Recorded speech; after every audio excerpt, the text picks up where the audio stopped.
வேப்பிலைக்காரியாய் உன் வீடு தேடி உன் காலி வந்துவிட்டேன். என் தங்கமே, என்னிடம் நீ வெகு நாட்களாக கேட்டுக்கொண்டு இருக்கிறாயல்லவா? அந்த குழந்தை பாக்கியத்தை நான் உனக்கு கூடிய விரைவில் தருகிறேன். என் மீது நம்பிக்கை மட்டும் வை.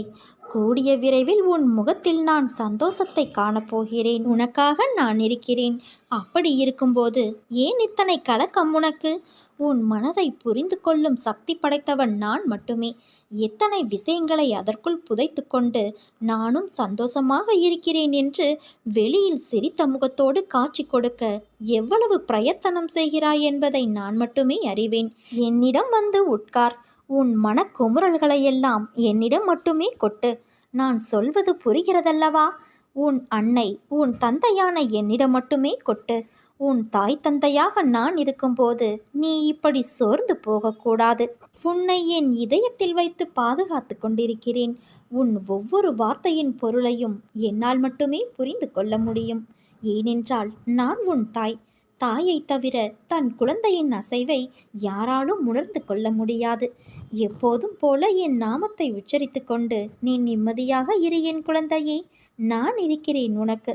என் வார்த்தைகளின் மீது நீ நம்பிக்கை வை. வாழ்க்கையில் நாம் கடக்கக்கூடிய நிமிடங்கள் மிக அழகானவை. திரும்பி உணர முடியாத ஒரு அழகிய கனவு. அந்த கனவு நினைத்து பார்க்க எப்படி இருக்க வேண்டும் என்று யோசி. கனவுகள் மிக முக்கியம் ஒருவர் வாழ்க்கையில். ஏனென்றால் அவர்கள் கடந்த பாதைகளை நாம் கனவு என்றே நினைத்து மகிழ்ச்சியும் நிம்மதியும் அடைகின்றோம். அந்த கனவு நிம்மதியாக இருக்க வேண்டுமானால் அதற்கேற்ப உன்னை நீ மாற்றிக்கொள். நேரங்கள் மாற்ற முடியாதது. ஆனால் கசந்து போன நேரத்தை யோசிப்பதால் நிகழ்கால நேரங்களின் கனவுகளும் கசந்து போகும்.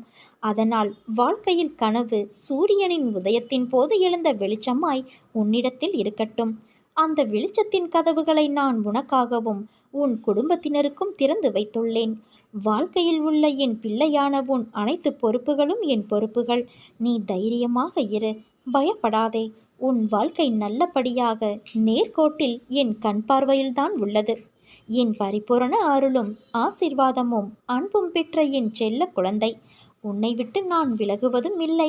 உன்னை விலகி போகும்படி நான் செய்வதும் இல்லை. குழந்தையே, என் அற்புதங்கள் நிகழ்ந்து கொண்டே இருக்கும். என் உதவி உனக்கு கிடைத்து கொண்டே இருக்கும்.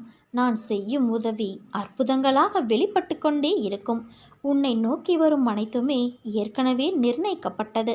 அவற்றை தான் நாம் விதி என்போம். அப்படி இருக்கையில் ஒரு பக்கம் விதி, இன்னொரு பக்கம் முந்தைய பிறவியின் கர்ம வினை. இவை இரண்டும் தான் இன்று உன் சூழ்நிலைகளுக்கு காரணம். இவற்றில் நீ தப்ப முடியாது. ஆனால் உன் வசத்தை நான் கைப்பற்றி உனக்கான அனைத்து இக்கட்டுகளிலிருந்தும் உன்னை காப்பேன். ஒரு மனிதன் வாழ்க்கையில் ஜெயிக்க 2 பேரிடம் முட்டி மோதி சண்டையிட வேண்டும். அந்த 2 பேர் யார் என்றுதானே யோசிக்கிறாய்? அது உன் மனமும் புத்தியும் தான். இவற்றை நீ ஜெயித்துவிட்டால் வாழ்க்கையின் அர்த்தத்தை உணர்ந்து விட்டாய் என்று அர்த்தம். உனக்கான வெற்றி காலம் ஆரம்பித்து விட்டது குழந்தையே. என் உயிரான குழந்தைக்கு நான் என்றும் துணை நின்று அரவணைப்பேன். என் பார்வைப்பட்ட இந்த நொடி முதலே நீ ஆசைப்படும் வாழ்க்கை உனக்கு ஆரம்பமாகும் நேரம் கூடிவிட்டது. பேரதிர்ஷ்டம் உன்னை தேடி வரப்போகிறது குழந்தையே.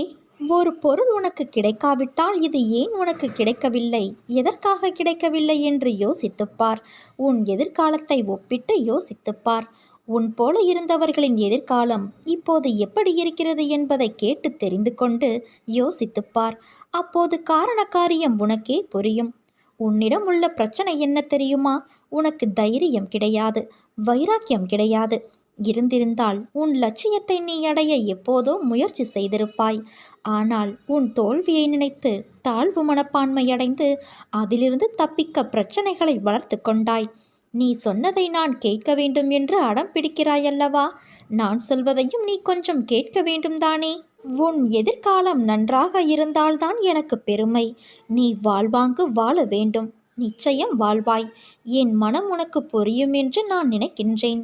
என்னுடைய மனதை போட்டு குழப்பும் பிரச்சனை விரைவில் சரியாகிவிடும் என்று மட்டும் ஆழமாக மனதில் சொல்லிவிட்டு வேலையை பார். விரைவில் அதிசயம் நடக்கும். ஏற்பட போகும் அதிசயங்களுக்கு நன்றி என்று மட்டும் ஆழமாக மனதில் சொல்லிக்கொண்டே இருந்தால் போதும். அது எப்படி சரியாகும்? சரியாகும் வழிகளை பற்றியெல்லாம் நீ ஆராயக்கூடாது. நமக்கு ஒரு சில வழிகள்தான் தெரியும். ஆனால் பிரபஞ்சத்திற்கு 1000 வழிகள் இருக்கும். அதை எப்படியும் சரி செய்துவிடும். நம் வார்த்தைகள், எண்ணங்கள் பிரபஞ்சத்திற்கு கட்டளைகளாக அனுப்பப்பட்டு எல்லாவற்றையும் விரைவில் சரி செய்துவிடும். நம்மை சுற்றி எதிராக நடப்பதை பற்றி கவலைப்பட வேண்டாம். நமக்கு எதிராக எத்தனை பேர் செயல்படுகிறார்கள் என்பதை பற்றி பொருட்படுத்த வேண்டாம். பயம், குழப்பங்கள் வரும்போது பதட்டமில்லாமல் ஆழ்ந்த அமைதியாக இருக்க கற்றுக்கொள். நான் நம்பிக்கையாக இருக்கிறேன். விரைவில் அதிசயம் நடக்கும். ஏற்பட போகும் எல்லா அதிசயங்களுக்கும் நன்றி. பிரபஞ்சத்திற்கு நன்றி என்று மட்டும் ஆழமாக மனதில் சொல்லிக்கொண்டே இரு. நிறுத்தாமல் சொல்லிக்கொண்டே இரு. நம் வார்த்தைகள், சந்தோஷமான நம்பிக்கையான உணர்வுகள், எண்ணங்கள் போதும். எல்லாவற்றையும் சரி செய்துவிடலாம். நமது நேர்மறையான சக்தி இந்த பிரபஞ்சத்தை காட்டிலும் சக்தி வாய்ந்தது என்பதை மட்டும் உணர்ந்துவிடு. விதைத்தவன் தூங்கி விடுவான், ஆனால் விதை தூங்காது. எண்ணியவன் தூங்கி விடுவான், ஆனால் எண்ணம் தூங்காது. உன் மனதில் குதர்க்கமான எண்ணங்கள் எழுந்தால் அதை விட்டுவிடு. அதை பெரிதாக எடுக்காதே.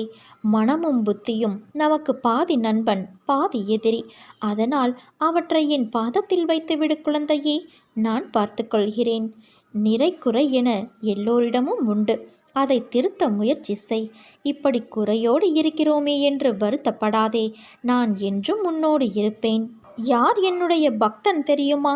யாரையும் வெறுக்காதவன், அனைவரிடமும் நட்பு பூண்டவன், எல்லாவற்றிடமும் கருணை உடையவன், அகங்காரம் விட்டவன், இன்பத்தையும் துன்பத்தையும் சமமாக கருதுபவன், பொறுமை உடையவன், எப்போதும் திருப்தியுற்றவன், எப்போதும் யோகத்தில் நிலை பெற்று செயல் புரிபவன், தன்னை கட்டுப்படுத்தியவன், திட சங்கல்பமுடையவன், மனதையும் புத்தியையும் என்னிடம் அர்ப்பணம் செய்தவன்.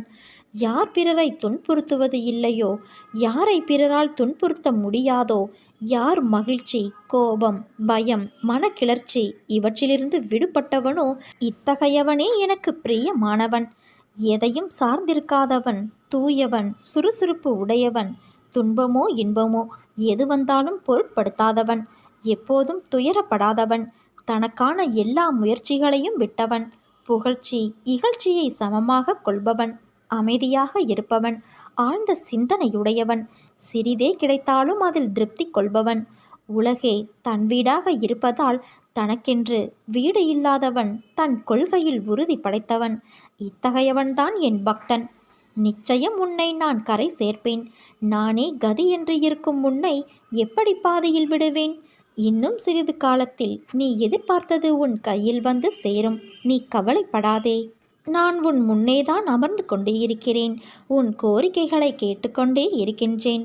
ஆனால் நீயோ, அப்பா எனக்கு நிம்மதியில்லை, சரியாக சாப்பிட முடியவில்லை, கழுத்தை நெரிக்கும் கடன்கள் எனக்கு நிறைய இருக்கிறது, எனக்கு நிறைய பணம் வேண்டும், நீங்கள்தான் கிடைக்க வழி செய்ய வேண்டும், சொல்லுங்கள் என்று கூறுகிறாய்.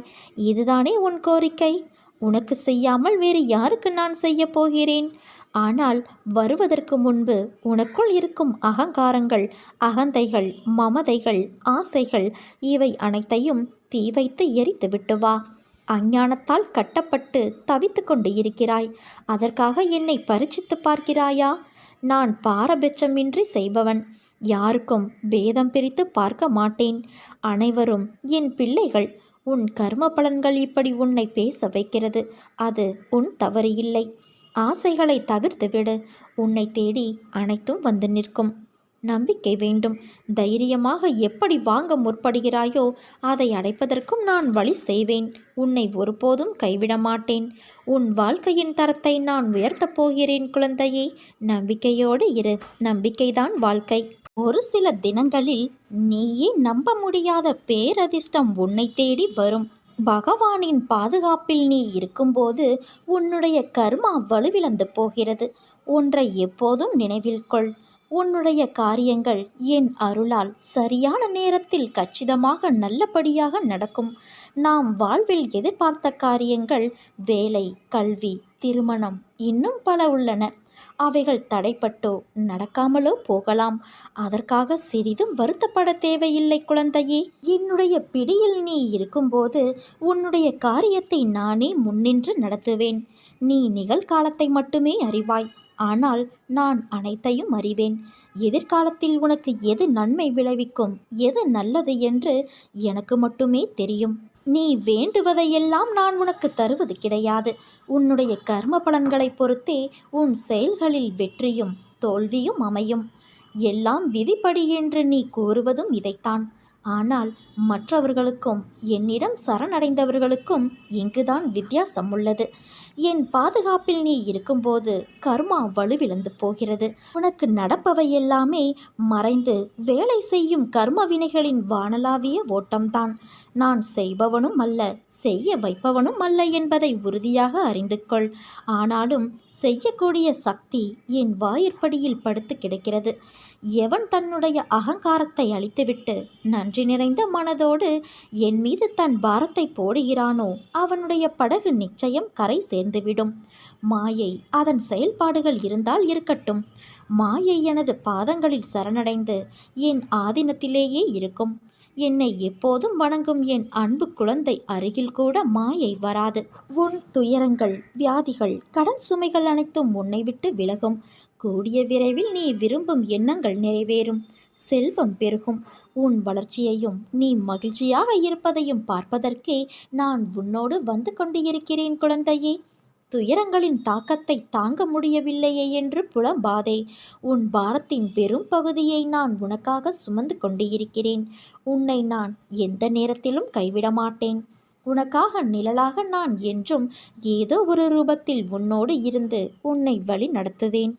மனதையும் வாக்கையும் செயலையும் ஒருமுகப்படுத்தி நேர்மையாகவும் உள்ளபூர்வமாகவும் செயல்படுத்த பழகிக்கொள். அவ்வாறு நீ உன் வாழ்வில் செயல்பட துவங்கினால் உன்னுடைய துக்கங்கள் அனைத்தும் ஒரு முடிவுக்கு வரும். அனைத்து துன்பங்களும் விலகும். உன் வாழ்க்கையில் என்ன நடந்தாலும் அது உன் நன்மைக்காக மட்டுமே நான் நடத்துகிறேன் என்பதை நம்பு. என் குழந்தையாகிய நீ எதற்கும் பயப்பட வேண்டாம். எல்லாம் நீ விரும்பியது போல நல்லதாகவே நடக்கும். இது உன் அம்மாவாக அப்பாவாக இருக்கும் என்னுடைய சத்திய வாக்கு. உனக்கு எல்லா மங்களங்களும் விளையும் என் குழந்தையே. எந்த ஒரு சூழ்நிலையிலும் கவலை கொள்ளாதே. உனக்கு எல்லா சூழ்நிலைகளிலும் நான் துணை நிற்பேன். என் வார்த்தைகளின் மீது நம்பிக்கை வைத்து நீ செயல்படு. என் திருவுருவம் யார் கண்களில் படுகிறதோ அவர்களுக்கு மிகப்பெரிய உதவி சரியான தருணத்தில் கிடைக்கும். மனதில் ஒன்றை நினைத்து கொண்டு இருக்கிறாயே, அது கண்டிப்பாக நடக்கும். அதற்கு தாமதமானாலும் தட்டி போகாது. வாழ்க்கையில் நீ சந்திக்கும் ஒவ்வொருவரும் உனக்காக அனுப்பப்பட்டவர்கள். வேண்டியவர், வேண்டாதவர், தெரிந்தவர், தெரியாதவர் என்று யாரும் இல்லை. உன் வாழ்வில் அவர்கள் வருவதற்கும் அதனால் விளையும் நன்மை தீமைகளுக்கும் காரணம் உன் பூர்வ ஜென்ம கர்ம வினைகளே. அதனால்தான் நீ எவ்வளவோ சோதனைகளை கடந்துவிட்டாய். உன் கண்ணீர் துக்கமெல்லாம் முடிந்து இந்த மகிழ்ச்சியின் படிகளில் தடம் பதிக்க ஆரம்பித்து இருக்கிறாய். நான் உன் கரங்களை பிடித்துள்ளேன். தைரியமாக நம்பிக்கையோடு நட. நிச்சயம் வெற்றி உனது. உன் மனம் படும் வேதனையிலிருந்து விரைவில் தங்க ஜரிகை கொண்ட வாழ்வில் நீ நுழைய இருக்கிறாய். நான் அனைத்தையும் கவனித்து வருகிறேன். என் கண்களிலிருந்து எது தப்ப முடியும்? ஆனால் உன் தவறுகளை நான் கனிவோடு மன்னிக்கின்றேன். ஆரம்ப காலம் முதல் நீ என் மீது உண்மையான அன்பு வைத்து என்னை உன் குழந்தை போல பாவித்ததை நான் மறந்து போகவில்லை. உன் மீது நான் எப்போதும் பரிவோடு இருக்கின்றேன். நீ என்றைக்கோ முன்னேறி வாழ்வின் உச்சத்தை தொட்டிருக்க வேண்டும். உன் பிடிவாத குணம், முரட்டு சுபாவம் ஆகியவை நிம்மதியற்ற வாழ்வை உனக்கு தந்துவிட்டது. சொர்க்கத்தை உருவாக்க நினைத்த நீ சந்தர்ப்பவாத குணத்தால் ஒரு நரகத்தை உருவாக்கி கொண்டு இருக்கிறாய். அதை நினைத்து என் மனம் பதைக்கிறது. கெட்டவர்கள் கெடுபலனை அனுபவிப்பார்கள். ஆனால் நல்லவர்களாகிய நீங்களும் கெடுபலன்களை அனுபவிப்பது ஏன்? இந்த வாழும் காலத்தில் ஒவ்வொரு நாளையும் ரசித்து அனுபவிக்க கற்றுக்கொள். கவலைகளை தூக்கி எறி. எதை எடுத்துக்கொண்டு போகிறோம் என்ற எண்ணத்தை வளர்த்துக்கொள். எதையும் என் போக்கில் விடு. சிந்தனையை என் பக்கம் திருப்பு. செய்ய வேண்டிய கடமைகளை மனநிறைவோடு செய். எதிர்காலம் சிறப்பாக இருக்கும். இதுவரை நான் எதிர்பார்த்தது எதுவும் எனக்கு கிடைக்காமல் இருந்திருக்கலாம். ஆனால் எனக்கு கவலை இல்லை. எனக்கு நான் எதிர்பார்த்ததை விட சிறந்த ஒன்றை என் தந்தை தருவார், என் அன்னை தருவார் என்று நீ இருக்கிறாயே, உன்னை நான் எப்படி மறப்பேன்? நான் உனக்கு என்னை வெளிப்படுத்தி கொண்டு ஒவ்வொரு நிகழ்விலும் உன்னோடு இருப்பதை உறுதிப்படுத்தி கொண்டே இருந்தேன். இப்போதும் அப்படித்தான் இருக்கின்றேன். ஆனால் என்னை காணவில்லை என்றும் உன்னை கைவிட்டு எங்கோ மறைந்து கொண்டேன் என்றும் மனதிற்குள் நினைத்து கொண்டு என் மீது நீ வெறுப்பு காட்டுகிறாய். நீ என்னை பற்றி நினைத்து கொண்டு இருக்கும் அதே வேளையில் நீ சற்றும் எதிர்பாராமல் உன் முன்னால் வந்து நிற்கும் எந்த வண்டியிலாவது என் சித்திர ரூபத்தை கண்டுவிட்ட மகிழ்ச்சியை நீ எப்படியெல்லாம் கொண்டாடி மகிழ்வாய்? அப்படிப்பட்ட நீயா என்று இந்த நிலைமையில் இருப்பது? உன்னை நான் இந்த கோலத்திலா பார்க்க வேண்டும்? என் மனம் உடைகிறது குழந்தையே. சாதுக்கள் மூலமாகவும் ஞானிகளின் மூலமாகவும் மனதை இலகுவாக்கிக்கொள், சமநிலைப்படுத்து, பற்று நீக்கு என்றெல்லாம் எடுத்துச் சொன்னேன். ஆனால் நீயோ அதை காது கொடுத்தும் கேட்கவில்லை. நீ தாழ்ந்திருந்த போது உன்னை நான் காப்பாற்றினேன். நீ என்னை உதாசீனப்படுத்தவில்லை. உன்னையும் உன்னை சார்ந்தவர்களையும் உயர்வாக வைத்து காத்தேன். நான் இன்னொருவர் ரூபத்திலும் இருப்பேன் என்பதை உணர்த்து பிறரை உன் நாவினால் புண்படுத்தாமல் இருந்தாய். ஆனால் சமீப காலமாக நீ எப்போதும் சண்டை போடுகிறாய். கவலைப்படாதே, உன்னோடு நான் இருக்கின்றேன். உன்னை எந்த தீமையும் தீண்டவிடாமல் நான் பார்த்து கொள்வேன். என் குழந்தைகளை நான் ஒருபோதும் எந்த சூழலிலும் கைவிட மாட்டேன். வாழ்க்கையில் மனசாட்சிப்படி நடந்தாலும் மனக்கஷ்டமே மிஞ்சுகிறதே என கவலை கொள்ளாதே. கடவுளே உதவாமல் உன்னை நிராகரித்தாலும் நீ செய்த நன்மைகள், உன் நல்ல எண்ணங்கள் உனக்கு நிச்சயம் பலன் தரும். என்னுடைய பாதத்தை தஞ்சமடைந்த பிறகு பொறுமையை சோதிக்கும் பல நிகழ்வுகள் நடக்கும். எல்லாமே கழுத்தை பிடித்து நெரிப்பது போல இருக்கும். அதை கண்டோ கேட்டோ தளராமல் உறுதியோடு இருந்து நம் உறுதியை குலைக்கும் மனக்கவலையை விட வேண்டும். என் பேரில் உன் பளுவை சுமத்தினால் அதை நிச்சயம் நான் சுமப்பேன் என உறுதியளித்துள்ளேன்.